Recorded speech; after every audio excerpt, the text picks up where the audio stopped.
Right, muri yeZimbabwe, mufaro wangu kudai kusangana neminyama nemweya zviri pamwe chete. Nhasi tabuda katarasikira kwa sekuru Musunda Gore, ndo kwatiri zuva nhasi mukuru wematare, vanobata matare anopisa, ndobva tati dhuma futi ikokoko namukoma Maki Ngwazi. Saka mukoma Maki aumana inini hangu handina mashoko akawanda kutaura. Ndoda kungotaura kuti ndoda kungotaura chete kuti varoi vangu ka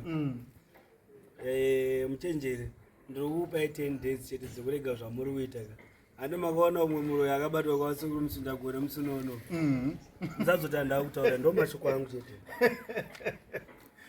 Hanzi varoi wangu, inini newangu wavaroi manje handisi kukupai 10 days ka.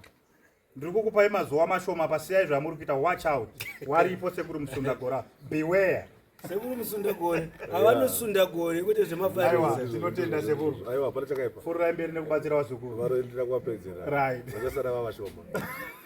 Vashoma vachasara. Right. Vanosara vane laki. Asi vane munyama.